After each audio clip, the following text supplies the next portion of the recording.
they love the old method. Yeah. Okay. So when was the old method brought into when that there are SOPs or protocols that if an earthquake happens and if UN is intervening, a conflict arises to a point that the national government is not able to mitigate it or resolve it, so the UN peacekeeping goes in. All these protocols, all these templates, platforms that they use, what was the last time they updated all these things? I really wouldn't know because especially for conflict, I do not know. Although somebody, one of our defense analyst buddies, would be able to tell us. At one point, does the UN General Assembly decide that we need to step into this conflict, or we need to be on the ground in this conflict? I mean, we meaning, as you said, the blue helmets. But in that connection, in fact, in your reading material, there's a absolutely chilling report of what happened in Katanga, Congo, many years ago, and that's something that I think is has been brushed aside by history. And if there's some way that all the journalists among you can resurrect it, that would be a good thing. There's truly no difference, and not only no difference. I don't know whether this. I mean, I don't. I was going to say whether this is off topic or not compared to pertaining to what we were supposed to discuss this morning. But since we are on this, I'd like to take a little of your time and tell you a few more things that I directly witnessed and to some extent had a part in three countries. With this UN cultural conventions work, some of the early countries that I had started with, which was in 2012, from 2000, late 2011, 2012. So there was that early period which there was the largely bureaucratic work of examining country nominations to UNESCO lists, heritage lists, etc. Then from late 2011, UNESCO began to do what it called a global capacity building program, which is to help countries work with these conventions better. And the early group that I worked with were Sri Lanka, Cambodia, and East Timor or Timor Leste.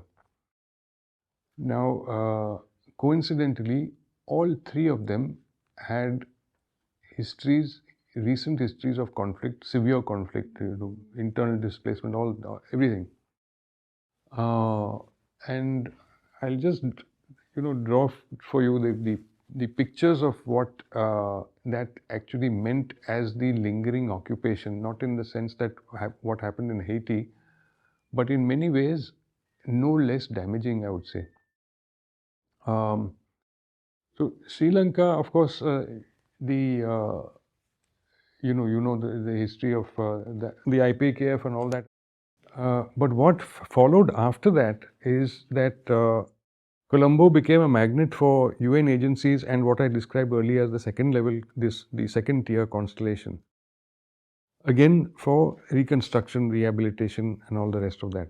When I first went to Sri Lanka, I saw this, but couldn't really make sense of it because I was far too new in this whole UN environment. When I went to East Timor, I saw it in a very overt manifestation. Because at that time it was still just over a decade after Timor Leste's independence.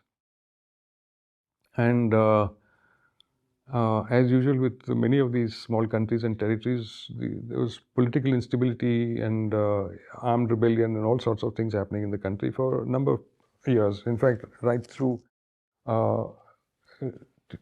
through the decade of the 2000s. And there I saw the capital of Timor-Leste is Dili, and which is right on the coast. What they had done was that a little further inland, but no more than about a kilometer from the coast, they had constructed what they called a UN compound. Now, what is a UN compound? A UN compound is a very large area in which prefab dwellings or temporary structures or containerized structures are quickly built or erected, or in some cases, the UN compound may include existing structures that have been rented from residents, but fall within a perimeter that is new. So this becomes an area in which the UN agencies set up their offices and set up their staff quarters, and set up their garages, the radio and telecom centers, and so on. Over time, these within about couple of years, these become enclaves by themselves, practically as if this is extraterritorial. It does not belong to us anymore. It belongs to the UN agencies, and our writ does not run here. All our laws stop at their walls. In a less overt and less ugly way, I did see it in Cambodia as well. Cambodia is another big hotspot for UN agencies. They didn't have the UN compound that I saw here, uh, but they did have very large UN structures there. And what I saw in all three countries was that the immediate economic disparity that would anyway have been difficult for an ordinary resident to deal with was actually widened because of the presence of the UN agency in the form of a compound or in the form of disparate structures, but several of them, certainly far more than is warranted by any situation in the country, being placed there, and the continuous traffic between UN staffers and local vendors or merchants. What, to my mind, what happened here was that the immediate local economies were given this great infusion of UN staffers spending money, and that in turn caused the labor migration from neighboring regions. So, I think to me this was one of the big illustrations of how the occupying entities of the UN contributed to greater economic instability almost immediately, contributed to labor migration, contributed to rents going up, and contributed to a not contributed, in fact, brought in. I would call it a sort of system of domestic slavery by employing a large number of locals as gardeners, watchmen, housekeepers, all sorts of domestic services, all sorts of mechanical services, contractors, and so on, which who exerted all their efforts only to maintain the UN and its agencies there. In the short term, the result was that for any of these countries in need, the UN presence itself sucked out the able-bodied power and the spending power for itself.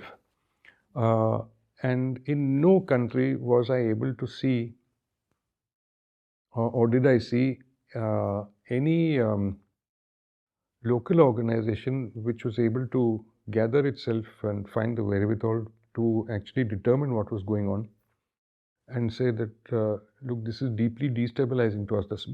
Their mere presence here is deeply destabilizing to us. I was told both in Cambodia and in Timor Leste that, in fact, the index of corruption, if you can call it that, amongst the lower levels of administration had gone up after the UN established its presence there.